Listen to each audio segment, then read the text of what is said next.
Hello, everyone, and welcome to another new episode of Bon Voyage Besties with your hosts, Rosa and Rachel. And today we're super excited. We have a special guest with us, Michelle. Michelle is a freelance writer and content creator who focuses on adventure, sustainability, and family travel. She advocates for solo parent travel, encouraging mothers to continue nurturing their curiosity and adventure. She has had the privilege of traveling to over 80 countries. Wow. Oh my Across gosh. 7 continents.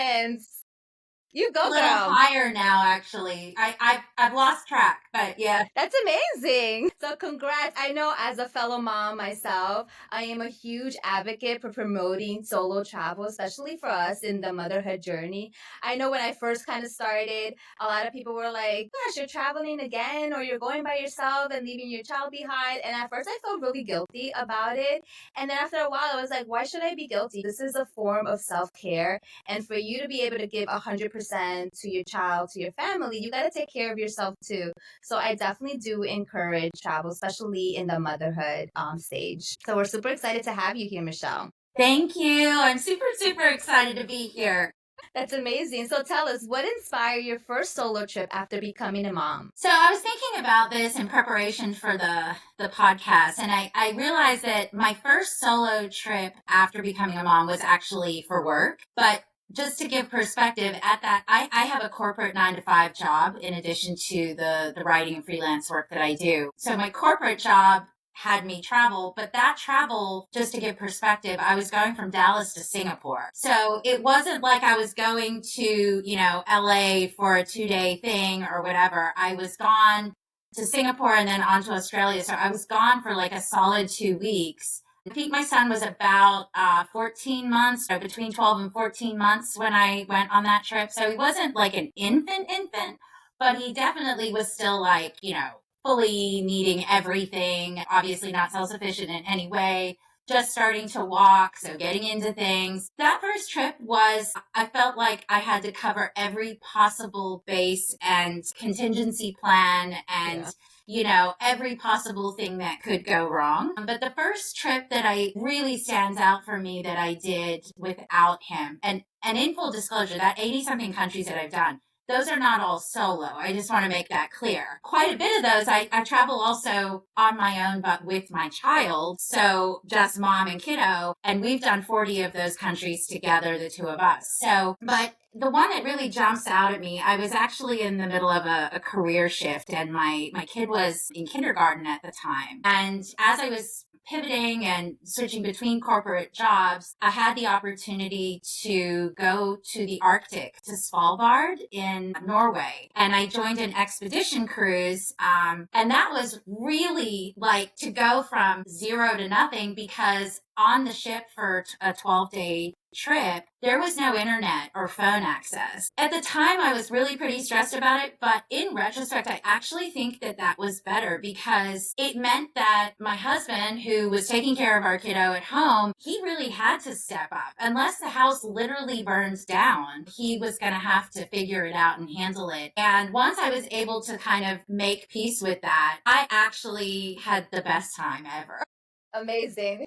Loving every second of this. And it's like a fantastic location. But yes, it was like game changer. Game changer. It's like off the grid. You don't have to worry about changing diapers or mom, where's this? It's Oh like my the God. best time.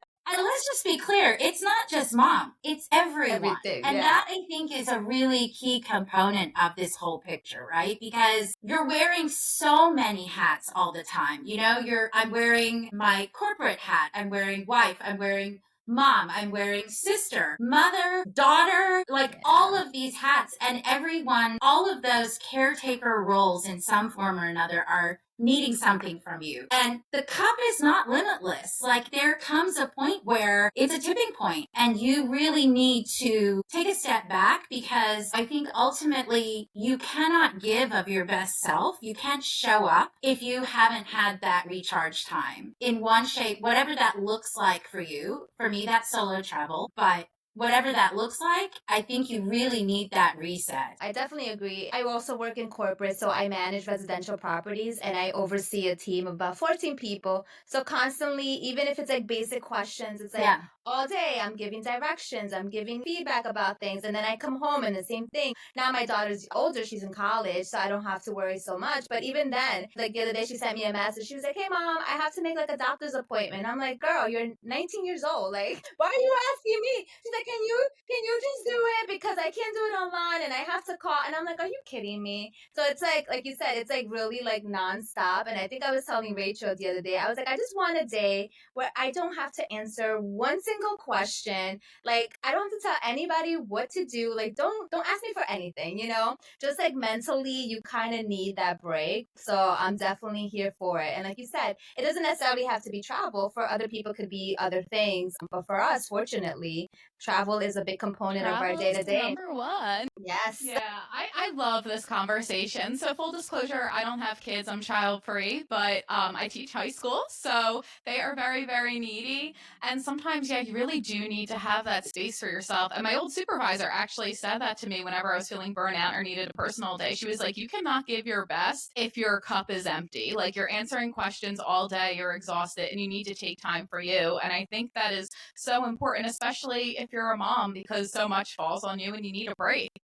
Yeah, the travel market, sort of traditionally, the idea of solo female traveler was the young backpacker, pre-marriage, pre-kids, straight out of college, either doing like a gap year thing. So, that was kind of the market, and that is traditionally what I've seen the travel industry market towards. And I really think that there is a missed opportunity there, because corporate gals like me, we have our own money. We have, we are calling the shots. And while, you see the statistic about 85% of women are the ones out there making travel decisions, but they're missing like the nuanced part of that women who are 20 have a totally different budget than women who are, 40, 45, and what they're looking to spend, where they're able to go. There's dollars to be had. And so I'm excited to see that the travel industry is starting to recognize that. And that whether it's moms who are empty nesters, their kids are grown, they're in college,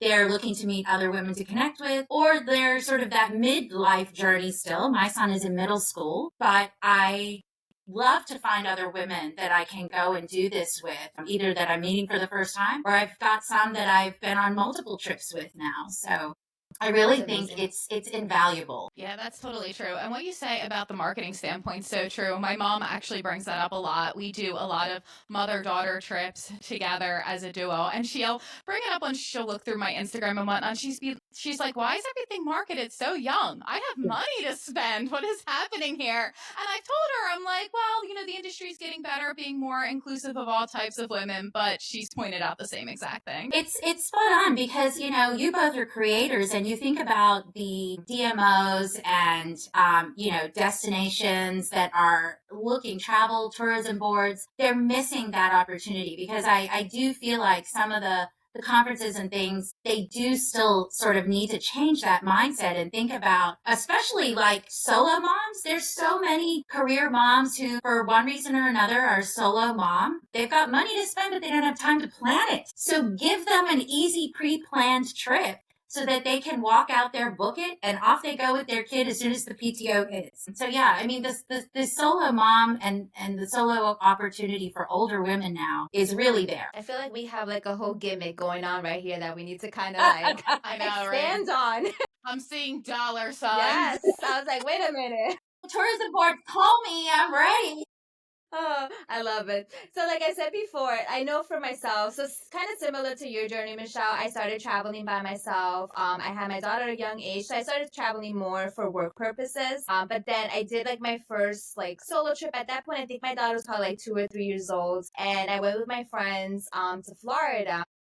And while we were over there, there was a hurricane in New Jersey. So we were actually stranded in Florida. And I was like freaking out. I thought I was like the worst mom ever, because here it is. My daughter's back home. They don't have any power. I'm like stranded. And that guilt kind of like sank in. And, I started to panic. And then after that, I kind of like, when I came back home, everything was fine. Thankfully, we didn't have any issues or anything like that. And she was home with her dad. She was well taken care of. But in my mind, I just really felt that guilt.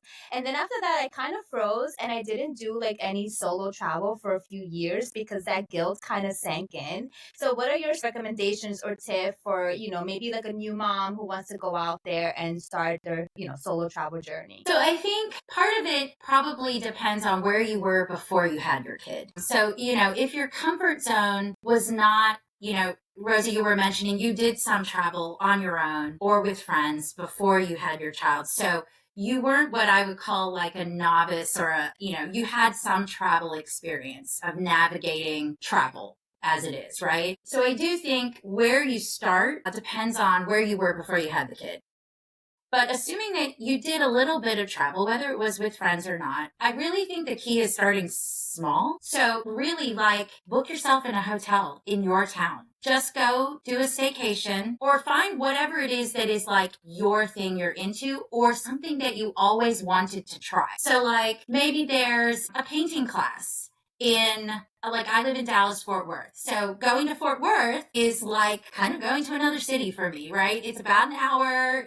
I can go stay in a hotel there. I'm not super far away, but there's all different kinds of things I can do over there that I can't do here. Different museums to visit, different restaurants that I might want to try, things like that. And that way, if you're really trying to sort of make peace with the guilt as well as find your breathing space so that this kid is okay. You're not that far away if you really do reach the point, like the tipping point where you feel like you need to go back. And I think you build up from there. So whether it's you stay in a hotel room and you just lay around in the robe and watch Netflix and get room service, whatever that looks like for you. For me, I'm a scuba diver. My big solo trips are typically, I have a group of women that I scuba dive with. I've been diving I just worked out the other day. It's like 13 countries. And that's what we do. My husband doesn't dive. And that is my church, if you will. That is my peace. That is my yoga. That is all of it for me. I just had a big milestone birthday and the crew here at my house were like, what do you want for your birthday? All I wanted to do was be underwater with the fishies. And so that's what I did. I went by myself, booked on some points, off I went underwater, came back home.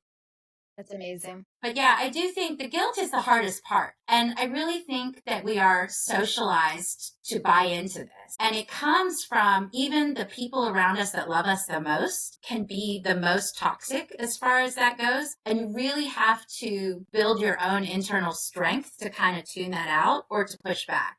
And it doesn't happen easily for everyone. I know that that's hard. Everybody's circumstances are different. Everyone's personalities are different in their ability to get through that. But when you get to the other side, I can absolutely say that it is worth it. And your children will be better for you having shown up later as a whole person and not just a fragmented, frazzled individual that is just trying to get through today. I firmly believe that. I love it. I absolutely love it. And it reminds me of my mom in the 90s. It's longer ago than I want to think it is. But she worked in corporate and traveled all the time for work, mostly to San Francisco, Chicago, and Puerto Rico. And it wouldn't be a constant thing, but it was enough where I would notice as a small kid. So later on in life, she asked me, she's like, did that ever bother you? And I was like, no, I thought it was really cool. I would love seeing you go to the airport and you always look so pretty. And I just thought it was a really awesome thing that you were traveling. And it really made her happy because she had no idea. She's like, really? It didn't bother you? I was like, no, of course not. Because I think she always felt that guilt, especially because in my family, not a lot of the women worked and were a mom. It was either one or the other. Balancing both was hard for her. And just knowing that, I thought it was awesome, really made a big difference. Rachel, I think that's a really important point that there is that distinction that if you are a stay-at-home mom, so I'm the oldest of 4 girls. I have 3 sisters, and I have one who was a stay-at-home mom for a very long time until just recently. That is just as draining as the corporate world. So I do want to sort of make sure I call that out for those moms who are at home. Don't feel like you didn't earn that solo travel opportunity too. I think that's really, really important for them to hear. Just because I have a bank account, a PTO that I can or take if I can, but at the end of the day, the stay-at-home moms, it's full-time all the time, right? And so they've earned that too. Yeah, there's no break. Yeah, I give props to women that are stay-at-home moms because for me personally, I'm like, I would love to, but I just couldn't. Like you You, said, you're on, you're nonstop. There's no vacation days, there's no sick days. yeah. You're 100%, so I give That's why props. homeschooling during the pandemic almost killed me. That was a lot. Love your teachers, people. Love your teachers, Yes, people. Yes. thank you.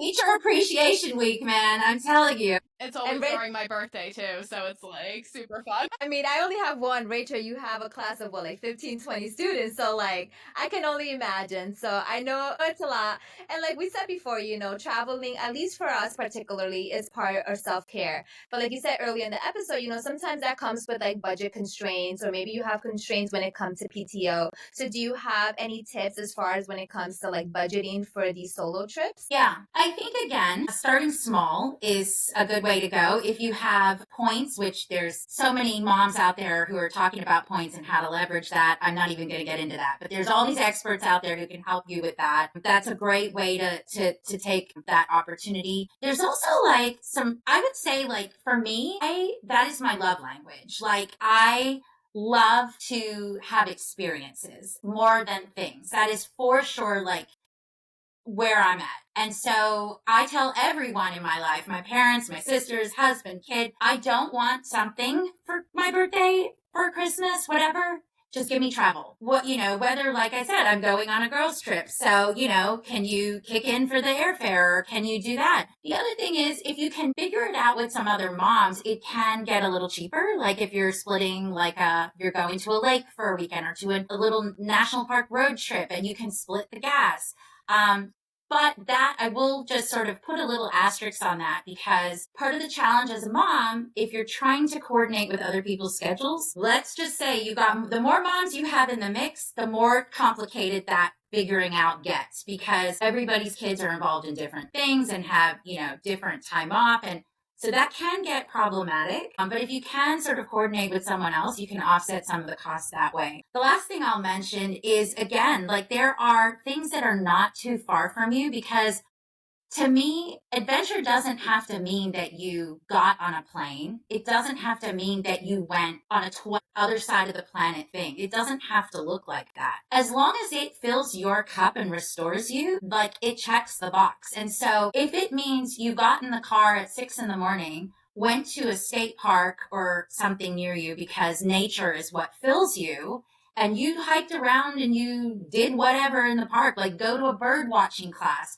take a hike with some other people. There's a group I saw on Facebook recently here in Dallas that are Dallas Solo Moms hiking group I saw on Threads. I was like, this is amazing. Like, find your people and do it with them. But it doesn't have to be far as long as it gives you that restorative feeling afterwards. Yeah, that's excellent advice. And we said on another episode about solo travel how it doesn't have to be hopping on a plane, going 11 hours away around the world. Like you can find so many amazing adventures in your own backyard. And I really do think you're right that social media and the internet's made the world a lot smaller in the sense that you can find your people and you can make these connections. And I feel that that's a really beautiful thing. I think, like, on that note, people are looking, and I don't know if this is I've seen this shift since the pandemic, but it feels like the way we're looking at travel, we want to get more out of it. We want our ROI to be higher in terms of the experience and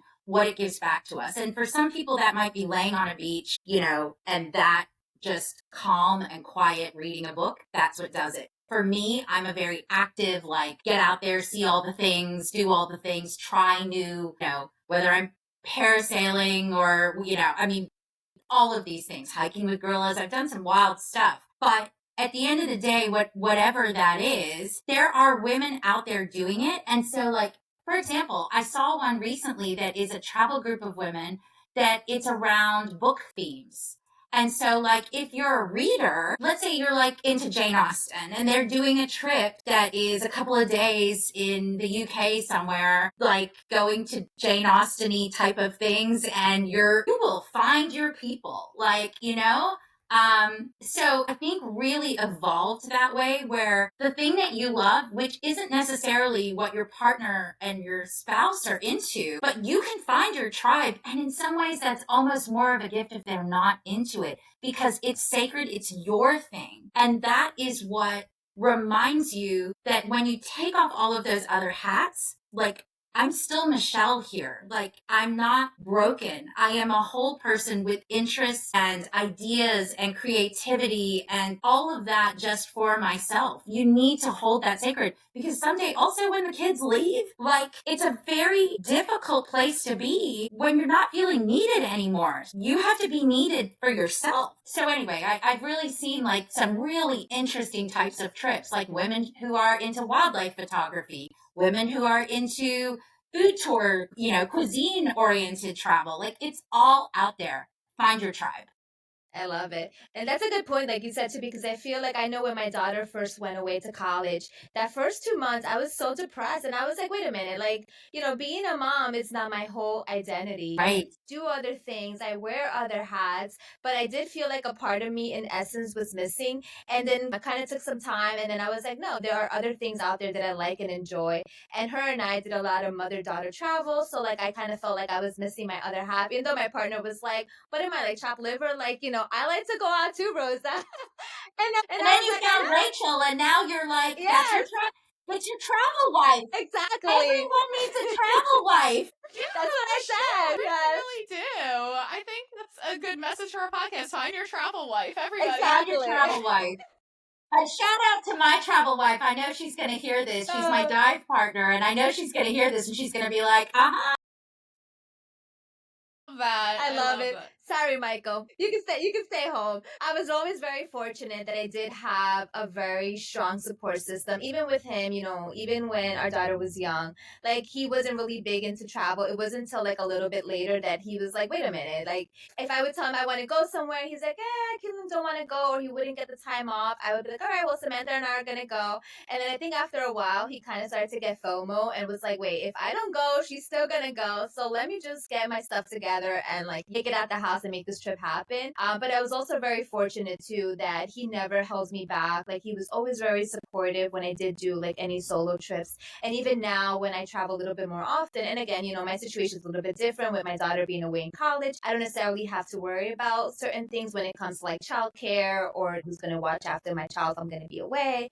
So I was always very fortunate in that aspect. But do you have maybe any tips for someone that maybe they might not have such a strong support system? Yeah. So I'm not in that position. So I did reach out to other moms that I know that are, because I thought, I don't want to speak on something that isn't my own reflected experience. But one of the best tips that I heard that I thought was really, really good was, if you are a solo parent full time, that you find another solo parent and you guys trade off. So find a mom that also is, and she doesn't have to be a solo mom, but if she's married, like, I'll happily, for my friends who are single parents, give me your kid, you go do you for a weekend, right? I know that there are moms who will look out for each other that way, but there is, and I think when you can relate to each other that way, finding another solo mom where you guys can trade off, because you really do understand what the other person is going through. Because women, there is a bond that you can't doubt, right? This is why, we go to conferences and we meet other women and you end up building a podcast out of it. Like, these are the things that happen,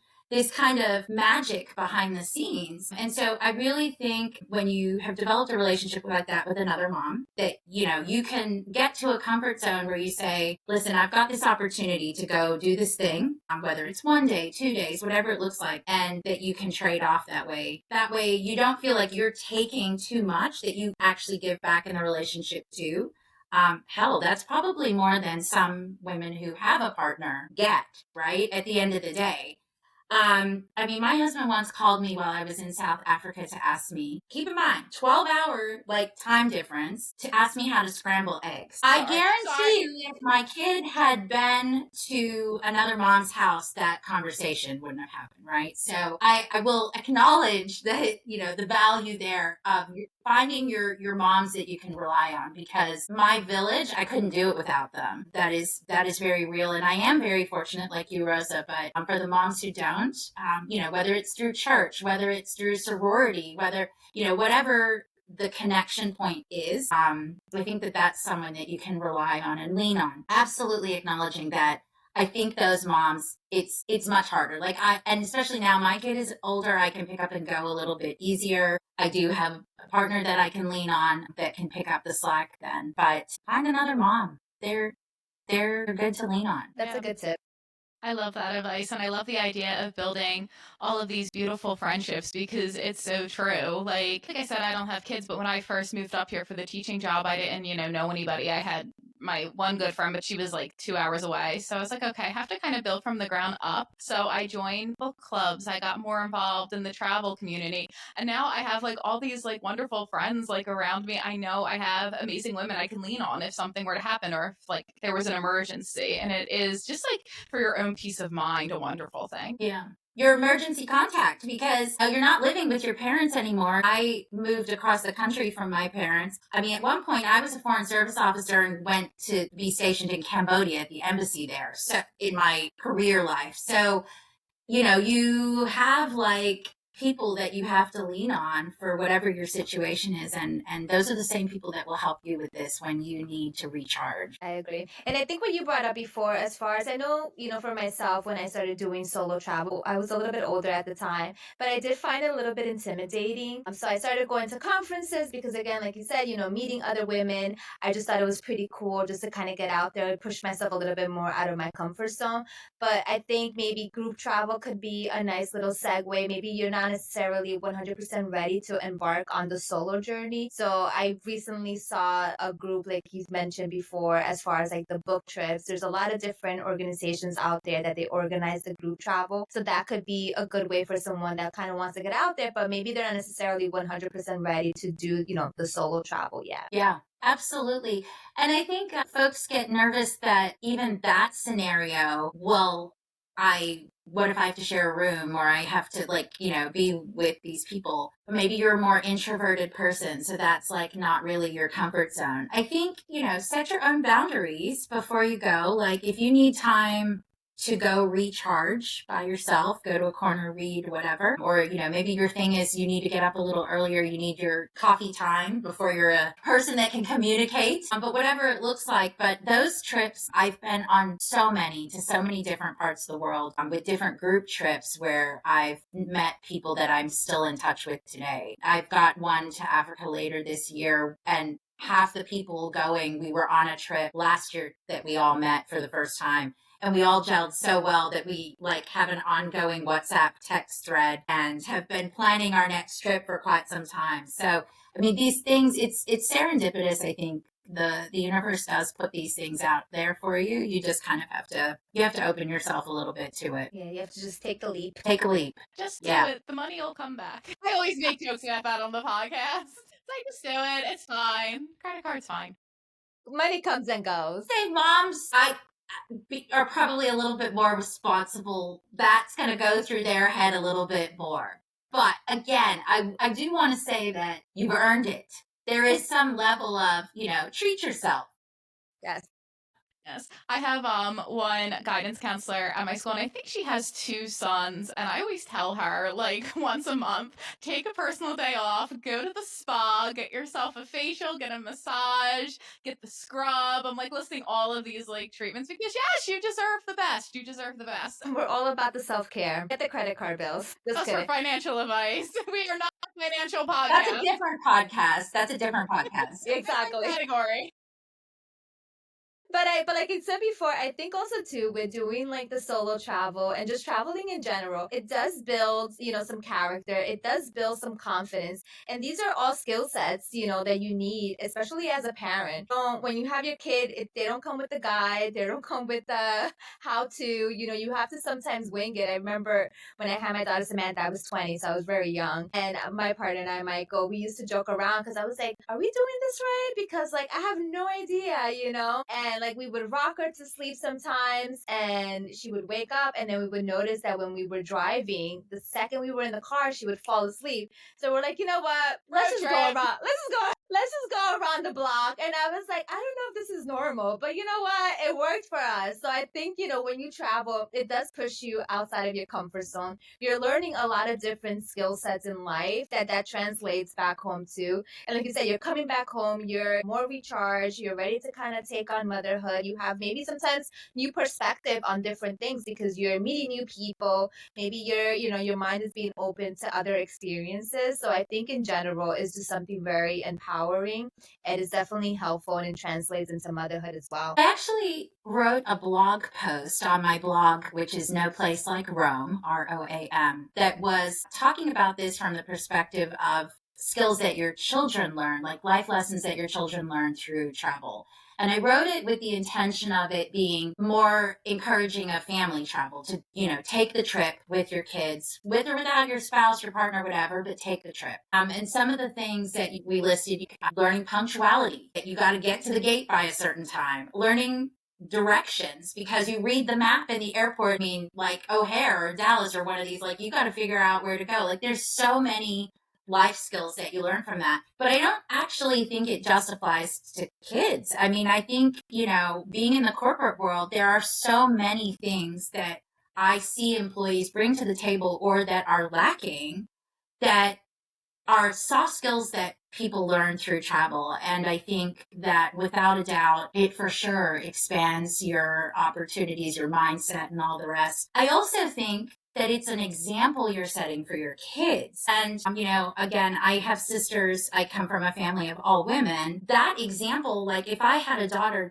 would be what I want her to see. I want her to see that I am a whole person who goes out and does that. Self-care is a priority for me. That is what example I would want to set. And I'm setting that for my son so that hopefully he's the type of partner who encourages that for whoever is his partner someday, right? So I think there is an opportunity here that we can reset what that example looks like and reset that for the next generation so that it looks a little bit different for mothers down the road. It's not quite as the laden guilt is not so prolific. Yeah, 1,000%. And I like what you said about family travel being so important and taking the trip. I know in my field, sometimes families, they'll travel outside of the school breaks because the airlines and the hotels are just like horrific with what they charge people. I'm going to be very honest about that. So they'll like take a trip outside of the breaks, like for financial reasons. And I'll have kids come to me and be like, what am I missing? Like, should I take a packet of work with me?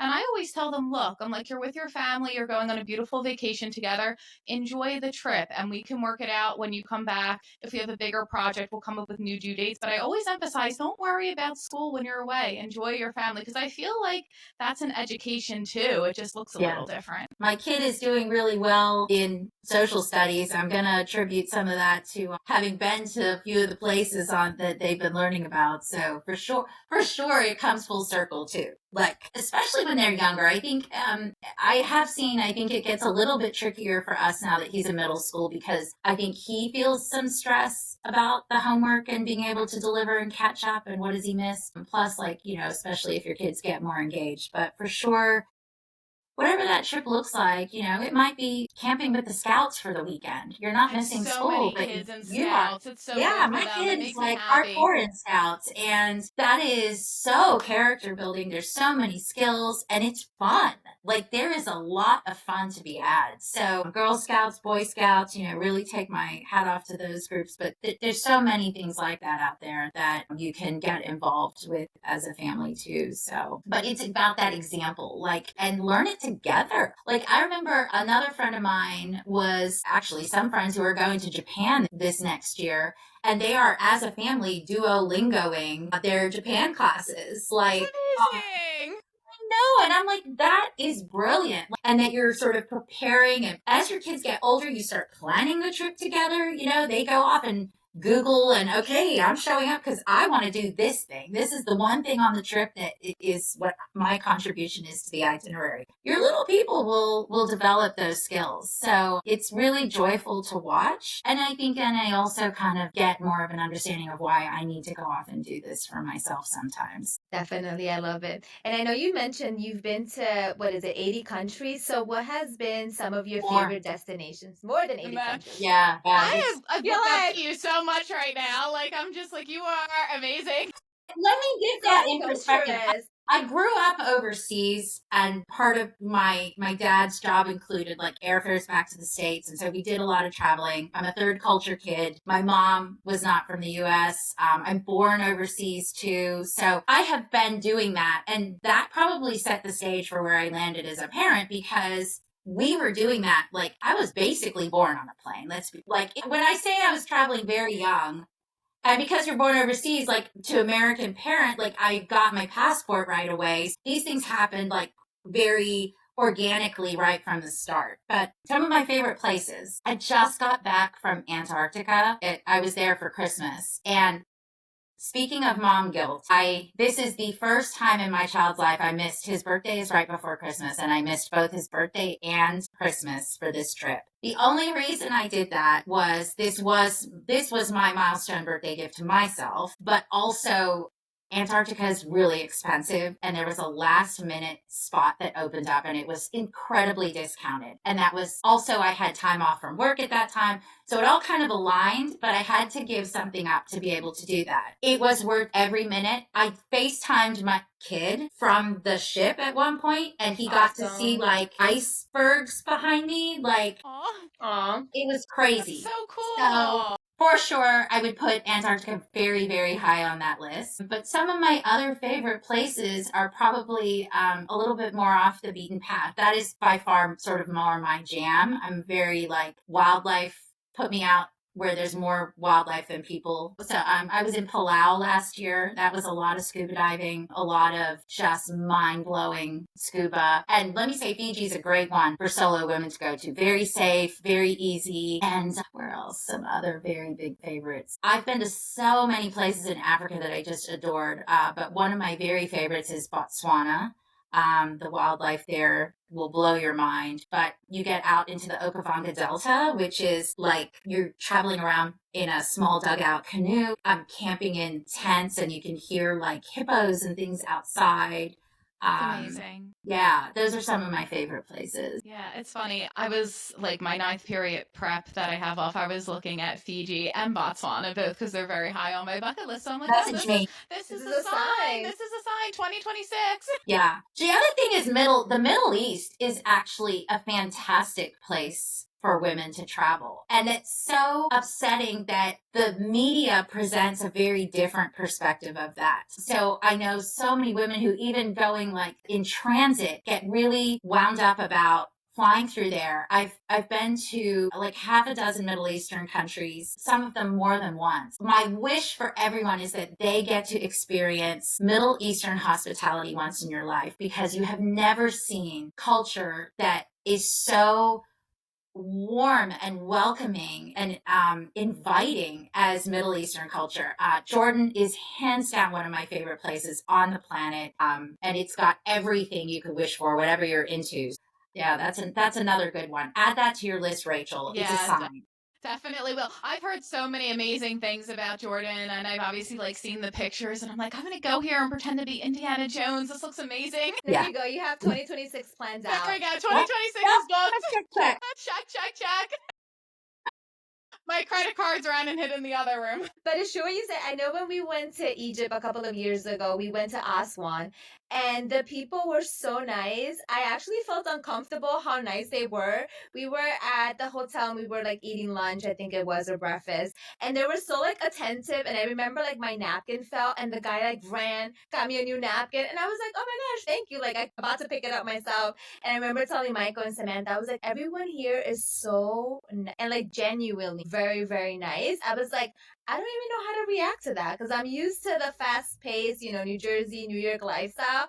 I was like, I don't know how to react around genuinely nice people anymore. Sad. I was It's like, a little sad. Yeah, but it really genuinely is. I think you will find more often than not when you travel that people are kind and they want you to leave with a wonderful experience from their place. And again, that doesn't have to be all the way to Jordan or Antarctica or one of those places. Like, I genuinely feel like people want you to leave and tell your friends that you had a wonderful experience there. And so I can't say there's too many places that I've just had a totally shit time. In fact, I actually, off the top of my head, can't think of any. You know, there's been incidents, like random things that weren't great, but generally speaking, with all those countries traveled to and all the rest, that hasn't been my experience. Yeah, I agree with you. I'm sitting here thinking, because I've been solo traveling since I was about 26 or so, and overwhelmingly, all my experiences have been good with locals, with other travelers, with people in general. Everyone is usually 99% of the time so kind. Like Rosa said, I'll leave New Jersey and I'll be like, is everybody always this nice?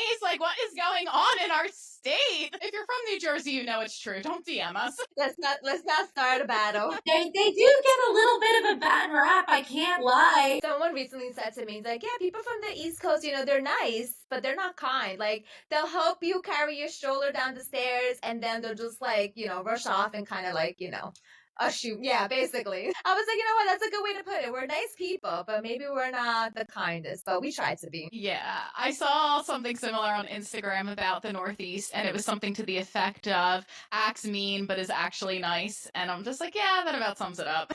I love it. And that's so funny. So have you ever found, like, traveling solo, you've obviously done a lot of like solo travel, which is incredible. Have you found that has changed the way that you parent at all?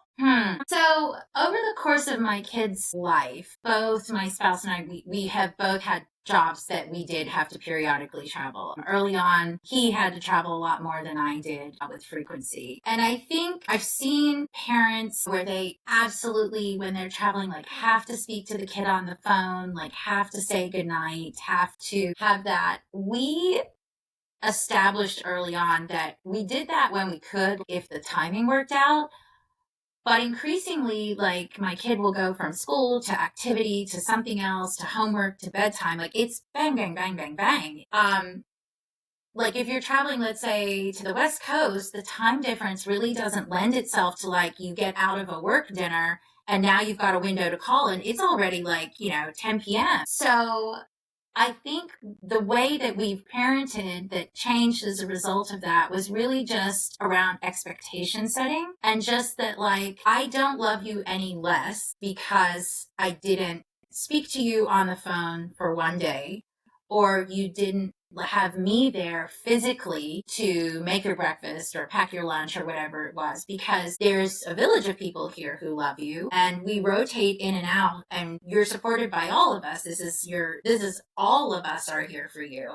I think that's been a game changer. It's also meant that, my spouse and I could go on a trip and leave him, my kiddo, with whether it's family members or he stayed with friends of ours for a weekend, and no issues. I mean, he knows it does not affect in any way that we love him less. And I think he's more confident as a result of that, and that certainly, it sort of is chicken before the egg sort of situation, because when your kid is then reacting that way and still thriving, it doesn't make me feel less or like hurt that he doesn't need me in that 24 hours or whatever it is. On the contrary, I think that I'm proud to see that he is self-sufficient and cool and still feels fully loved by me. So I think then that makes it easier to go the next time. So I think that's probably one of the key components about the parenting. Now, do I still run through the checklist? If I'm going to be gone on a trip like to Antarctica for 3 weeks, there is a schedule drawn up here day by day. Like, don't forget his allergy meds. Don't forget this. Like, this day is coding club. This day is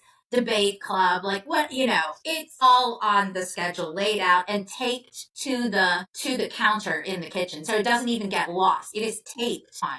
So I don't want to give the impression that I get to just throw my shit in a bag and head to the airport. It does not go down like that. And I will say also, in full disclosure, that I think the thing that doesn't happen is the impromptu travel. So I think as a parent, it's very difficult to see there's this flash sale to London this weekend. Like, I'm just going to pick up and go for 3 days. That's a little tough because if you're not taking the kid with you, then you do have to kind of figure out some things. And, like I mentioned to you gals, this is the end of the school year right now. There's stuff going on. Like, I feel like every second of the day we got to cover right now. So it's not a great time for me to step away. You do have to think about, weigh the pros and the cons. That sort of spontaneous thing, it's not quite so much anymore. But I also look at it as there will be a season for that again. It's not like it ends. Like, you have all these different seasons, and this is the season I'm in now. This chapter is good. And that season will come again later where,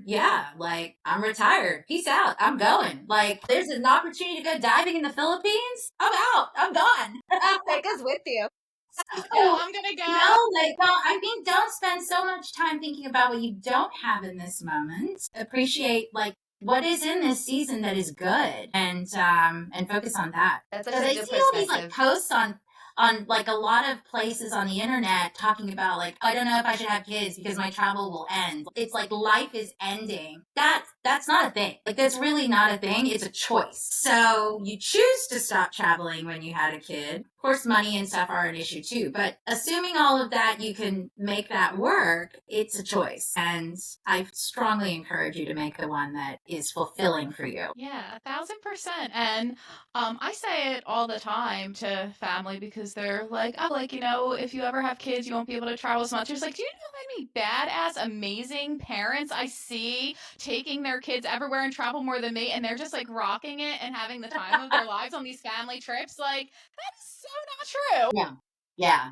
It's all about prioritizing. And like you said, even planning too. So like as a parent, it just takes a little bit more preparation than when you're by yourself, because you just have to think about yourself, pick up your stuff, say goodbye. I'll be in Australia for 2 weeks. When you are in the mother role or even in corporate world, I know for myself, having a standard 9 to 5 job, it takes some planning on that aspect too before I go on vacation. Gotta make sure that I leave everything prepared for my team. So while I'm away, especially if I'm traveling overseas where I might have like limited service. So I think just the planning portion of it is just a little bit more preparation, but it's still completely doable. Yeah. I mean, same thing if you have a pet.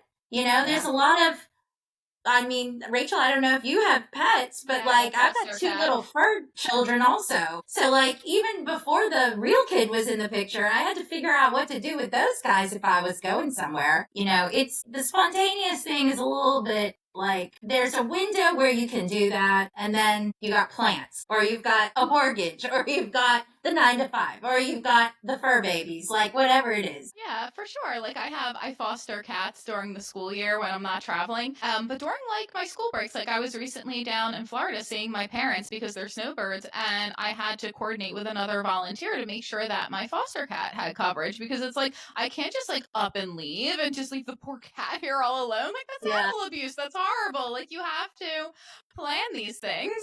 Yeah, precisely.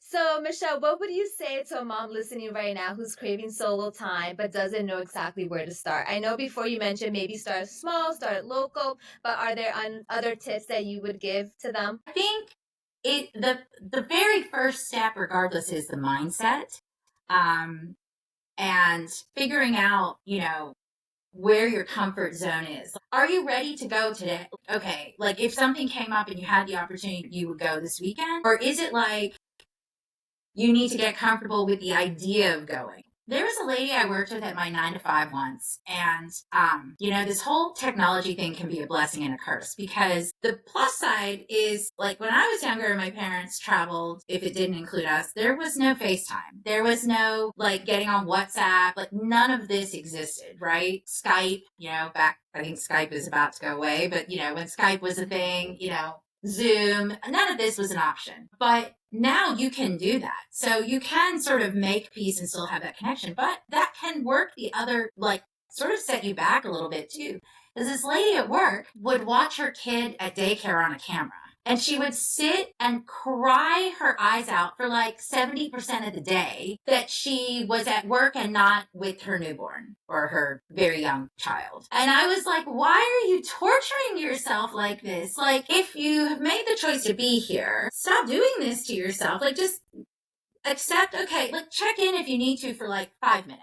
But to have that screen like up all day where you're just popping over and you like obsessing, this is not healthy for you. And so similarly, I think getting into the mindset where you can say, this is what I'm comfortable with. Like I can do a FaceTime call once a day just for a weekend and test it out. Like go, I don't know, go to the next town over and get a hotel room and just see how that goes. Then you'll know, like, okay, this is what can work for me. Or can you go the whole weekend without calling? Is that where you're at? But I think the mindset and figuring out where you're at is the make it or break it of that experience going well the first time. Yeah. I really like that. Just like knowing like where you are and what you think you can handle. And if you have to take baby steps, that's totally like cool. I think that's much Yeah. better because Yeah. if you dive straight, if you say, I'm going to go put a deposit down on a backpacker trip around Ghana, and that's where you're setting your first step, and that's so far out of your zone. If you actually make it onto the plane, which is questionable, you're gonna have a shit time because you are gonna never be able to be present in there, and you are not coming back with a full cup. And that will set the tone for all of your future endeavors, you know, all of your future adventures as a solo mom traveler. So I think tune out the Instagram, like meet yourself where you are and make peace with that and go from there. I created this free, a little starter kit that moms can sign up for on my blog. And I can give you guys a link to it. You can put in the podcast notes, but it gives some different, first of all, addressing mindset and some ideas around that and how to transform or get yourself into a good frame of mind. And then sort of some ideas and suggestions based on, are you a beginner? Are you just starting? Like you have little mini baby wings sprouting and you're kind of in that middle stage? Or are you like full blown explorer mode and you are like, okay, like I used to be a badass. I was Indiana Jones, the female version. And I am seizing that back and I'm going to Antarctica. That's where I'm going full on the first time. So wherever you're at, like, I think there are some suggestions in there. So I'll be happy to share that with your listeners, but definitely don't beat yourself up for not being ready to jump all the way to the extreme because you will do yourself a real disservice in coming back actually maybe more frazzled than you were before you went. I don't want to see somebody go through that. That hurts my soul. Yeah. That's definitely a good tip as far as taking the baby steps because, like you said, you don't want to just kind of jump right in because then you're going to have a negative experience. Like I said, the one time I was like stranded in Florida, and then it was like my first trip that I was going to be away for an extended period of time. And I was just like freaking out. And then after that, I came back home and I was like, I'm never leaving again. You know, like, what if something bad happens? And here I am vacationing in Florida, my poor child. And she was probably maybe 5 or 6 at this time. And I asked her about it, and she was like, I don't even remember. In the moment, here I am with all this skill. Meanwhile, she doesn't even remember any of it, you know? So I feel like sometimes we do kind of put a little bit more pressure on ourselves, or we think we're needed more than we really are. Because, like, let's be honest, like, yes, they need us. They're probably gonna call us, ask a million one questions. But if they're not able to get access to us, they're gonna figure it out. You know, I always tell my partner, I'm like, you're a grown man. Like, you'll figure it out. You'll find the milk. You'll find the cereal. Like, you're self-sufficient. You got this. You don't need me to hold your hand through everything. So I feel like sometimes we kind of think that we're much more needed than we really, really are. So it's okay to kind of go out there and let them fend for themselves. Let them figure it out. But it does take a lot for you to kind of get to that level. So taking those baby steps, I think, is definitely important. So you can eventually get to the comfort level of doing a bigger or longer term trip as well. Well, and everybody has something that is like the part that is the challenging part. And so, you know, I don't want to give the impression that I started from like went straight to 100 myself. The thing that was a tough thing for me was eating in a restaurant by myself. And you would be surprised how many people haven't done that. You know, or even forget a meal, just a coffee shop, like going, ordering whatever it is that you want, not asking someone else what they need and want, but just you. What do you need and want in this moment? And you are going to sit by yourself here. For me, that was a really oddly tough thing to get into because I was convinced that everybody in the room was looking at me like, oh, look at her by herself. And I promise you, like, they are not. They really could care less. And you do it enough times, you stop caring. If it really needs like something to help you get through it, everybody sits and plays on their phone, right? For me, like now, I'll take a Kindle and I sit and, hell, God, please give me 15 minutes uninterrupted to read and drink my coffee. Hell yes. But like, you know, it took some time for me to get there to be able to go into a bar and the hotel bar and order what I want for a drink. Like, doing these things the eating part was really hard for me. I eventually just forced myself to do it and get past it so that now, like when I went on my most recent trip on my birthday by myself, my God, these ladies decorated my table with like a huge happy birthday sign and they brought me the cake with the candles and they had like freaking confetti all over the table. And I'm like, people really are looking at me this time because this is so drawing attention to this person by herself on her birthday. And I like wanted to stand up in the restaurant and be like, just so you know, this is by choice. Like I'm good. Like you don't need to come sit at my table. I'm perfectly happy over here. But it was a little like, shit, like here's the single person at this table. That is like my worst All nightmare. eyes on you. Yeah, but I mean, you also realize, let me tell you, you can pick up some real gossip, some real tea while you are sitting quietly at a table by yourself. You will hear some crazy shit and it is funny. And if you are someone who's like looking to write like the next sitcom, your material is all there. Just go sit in a restaurant by yourself. And just people watch. I love it. I love people watching. Yeah, it's so much fun to just people watch and listen. I always say this to my friend. I just like love gossiping. I love the tea. I love drama. Not when I'm involved in it. So that's like the perfect situation. Just sitting at a bar with my notebook, overhearing all these crazy conversations. That is like the perfect Friday night right there. Yeah. Just go sit in an airport gate and listen. Like, yes. Not. That's awesome. So if you're scared to dine alone, just know you will get all the tea. Yeah. So if you're like us and like drama, there's so many pros. There's so many pros to the whole thing. Yeah. Nobody to judge you if you order a second drink. Like, oh, you want dessert? Bring it. Like, it's a judgment-free zone. And other people are not looking at you. They don't.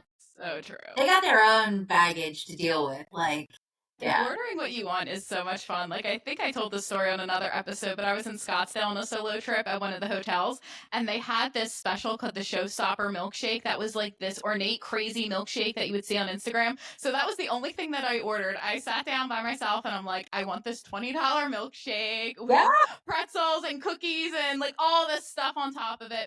So I ordered it, and the bartender's like, don't, because I said to him, is this weird to just be like ordering by myself? And he's like, don't worry, it's not the weirdest thing I've seen today. So I'm like, all right, so we're good. And I'm sitting there enjoying it. I had multiple women come by, and they were just like, did you just like order this milkshake for lunch? And I'm like, yeah. And they're just like, you are the coolest person. They were like in awe. They loved it. They're like, that's so cool. Your tribe. If you build it, they will come. And they are looking at you in that case, because they want to be you. So don't live in a world where you're like wishing for that moment. You can make this a reality. It is possible. I really want this for other moms because I see so many moms burned out. I think we've kind of gotten to a point. We joke about the busyness. It's like almost in a competitive fashion of who's drowning the most in all of the things. And it's almost like this martyr sort of symbolism, like where it's like a status thing, like, oh, woe is me, but like I'm the busiest, I didn't sleep for the last 3 days. I don't think it's healthy. And I think about it from a mental health standpoint. And ultimately, I think that if you peeled back what was behind that, and I say that because, I've been that person until I seized it and said, this is what I need. I need to build this back into my life in order to be a whole, complete, happy person. I think it's really easy to be lost with all those hats and all those demands on you, and you can pretend that you're laughing about it and joke about it and drink all the wine that there is to be had. But I think that's a band-aid, and ultimately something will break.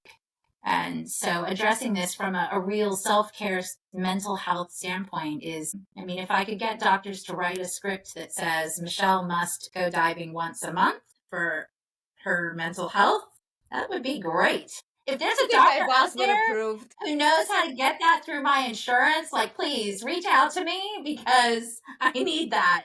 Right? Right? So moms, you all like deserve the best. Do something amazing for yourself. Like I think that's so, so important. Yeah, no, and like you said, it's all of my mindset. If it's something that's important for you, find a support system. Even if you're a solo mom, it's great if you have a supportive partner. But if this is something that's important to you, I think, Michelle, you brought up a lot of, important and valid points here, is you can make it accessible and maybe start small and eventually it'll lead up to that big thing that you want to do or that big trip. So we're super excited that you were able to join us on the show today. So thank you so much. It was amazing Thank having you. you here. This was so fun. Thank you. So if you can let our listeners know where they can find you, and you also mentioned you have the download that they can also download as well. So if you can share that information, and obviously we'll also put that in the show notes as well to make it accessible for everyone. Yes. So thank you again. I am Michelle Eyrich. You can find me. My blog site is No Place Like Rome, ROAM. And you can find me on all the social handles. It's at NPL ROAM on all the things. And if you go to my blog site, you'll see the sign up to get the Solo Mom Travel Starter Kit, and it'll arrive in your inbox. Amazing. I'm gonna sign up. I was like, I can always use some new tips as well. Try to convince Michael to stay home with our dog Chloe. I'm like, we have one kid in college, but we still have to worry about our other baby Chloe. So I'm gonna share it with Rosa, we'll go together, like 3 of us. there we go. Yes, that would be so Take the fun. show on the road. It'll be so fun. And I'll definitely be sharing the bundle with all the moms in my life. I'm thinking I'm going to send it to my sister-in-law. I'm going to send it to people at work. I'm going to send it to the moms in my book Thank club. you. I have like an ongoing list in my head. Thank you so much. It's been such a joy. This filled my cup for the day. So thank you, ladies. Hey, Yes. Thank you. Thank you. And I mean, that's always been our goal with the podcast, is to, empower other women to get out there in this journey, whether it's a small day trip or like, an Antarctica adventure, whatever brings you joy. Like that's our goal with the podcast, is to always help, empower those out there. So as always, we hope you enjoy the show. Make sure to leave us a comment if you have any questions. Follow us on socials. And as always, Bon Voyage Besties. See you on the next episode.